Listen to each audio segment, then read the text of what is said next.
Bonjour à tous. Bonjour. Alors le thème de notre concert cet après-midi, c'est la grandeur de Dieu. En un mot, merci. En un mot, nous pouvons définir que la grandeur, c'est ce qui est grandeur par ses dimensions, ce qui dépasse la norme ou la mesure ordinaire.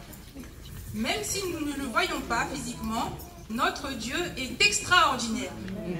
Il a le pouvoir, la dignité, l'honneur et la magnificence. N'est-ce pas? Oui. Apocalypse 4, verset 11 nous dit: Tu es digne, notre Seigneur et notre Dieu, de recevoir la gloire, l'honneur et la puissance, car tu as créé toutes choses, et c'est par ta volonté qu'elles existent et qu'elles ont été créées.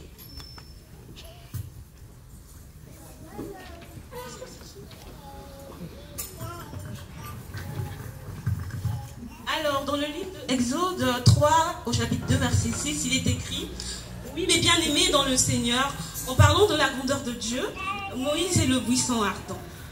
L'ange de l'Éternel, lui, est apparu dans une flamme de feu au milieu d'un buisson. Moïse regarda et voici, le buisson était tout en feu. Et le buisson ne se consumait point. Moïse dit: Je veux me détourner pour voir quelle est cette grande vision et pourquoi le buisson ne se consume point. L'Éternel vit qu'il se détournait pour voir, et Dieu l'appela du milieu du buisson et dit: Moïse, Moïse. Et il répondit: Me voici. Dieu dit: N'approche pas d'ici, ôte tes souliers de tes pieds, car le lieu sur lequel tu te tiens est une terre sainte. Et il ajouta: Je suis le Dieu de ton père, le Dieu d'Abraham, le Dieu d'Isaac et le Dieu de Jacob. Moïse se cacha le visage et il craignait de regarder Dieu. Alléluia. Alléluia. Sache qu'aujourd'hui, l'Éternel ton Dieu marchera lui-même devant toi comme un feu dévorant. C'est lui qui les détruira et les humiliera devant toi. Et tu les chasseras et tu les feras périr promptement comme l'Éternel te l'a dit. Deutéronome 9, 3. Amen. Amen. Comment Dieu est-il réellement? Nous savons qu'il est tellement glorieux qu'aucun homme ne peut le voir et sur vous. L'Éternel dit: Tu ne pourras pas voir ma face, car l'homme ne peut me voir et vivre. L'Éternel dit: Voici un lieu près de moi, tu te tiendras sur le rocher. Quand ma gloire passera, je te mettrai dans un creux du rocher et je te couvrirai de ma main jusqu'à ce que j'ai passé. Et lorsque je retournerai ma main, tu ne me verras pas derrière, mais ma face ne pourra pas être vue. Dieu dépasse notre imagination. Il nous est impossible de sonder les profondeurs de sa personne. Si nous voulions nous comparer à lui, même l'image d'une petite fourmi face à l'univers serait exagérée. Parlons toujours de la grandeur de Dieu. Dans Exode 14 au verset 21, Moïse étendit sa main sur la mer, et l'Éternel refoula la mer par un vent d'Orient qui souffla avec impétuosité toute la nuit. Il mit la mer à sec, et les eaux se fendirent. Les enfants d'Israël entrèrent au milieu de la mer à sec, et les eaux formaient comme une muraille à leur droite et à leur gauche. L'Éternel est ma force et le sujet de mes louanges. C'est lui qui m'a sauvé, il est mon Dieu. Je le célébrerai, il est le Dieu de mon Père.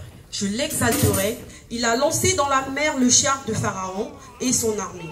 Ta droite, ô Éternel, a signalé sa force. Ta droite, ô Éternel, a écrasé l'ennemi par la grandeur de sa majesté. Tu renverses tes adversaires, tu déchaînes ta colère. Exode 14, le verset 21.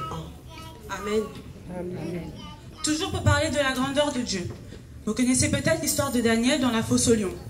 Daniel 6, versets 17 à 22. On apporta une pierre et on l'a mis sur l'ouverture de la fosse.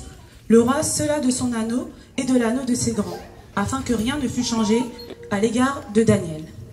Le roi se rendit ensuite dans son palais, il passa la nuit à jeun, il ne fit point venir de concubine près de lui, et ne put se livrer au sommeil.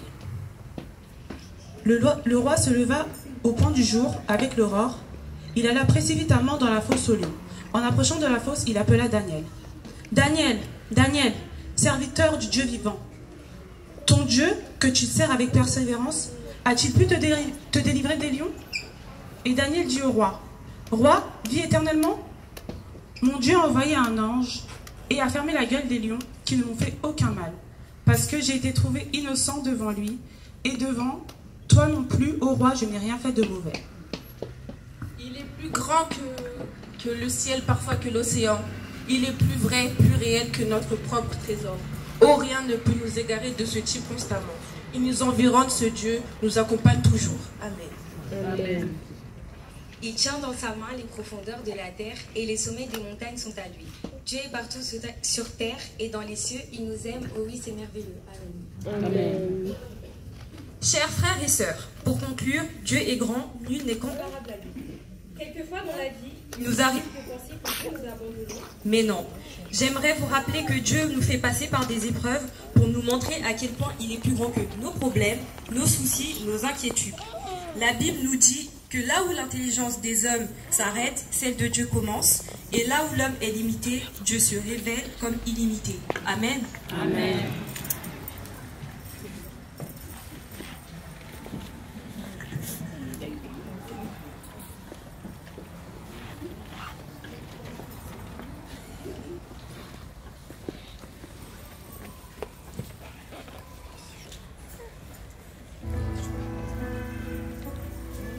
Le roi dans sa beauté,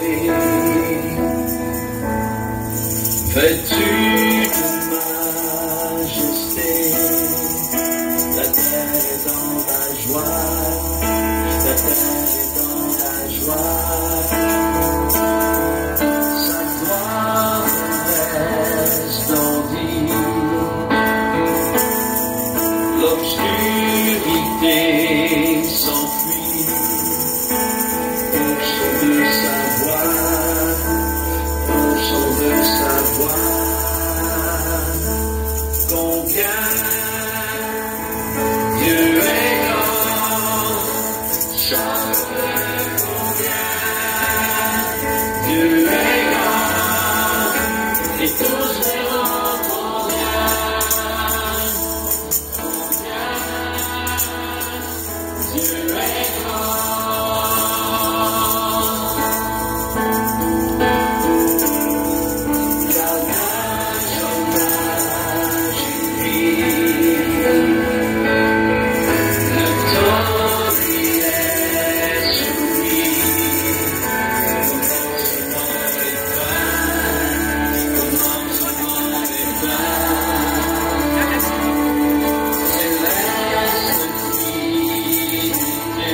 de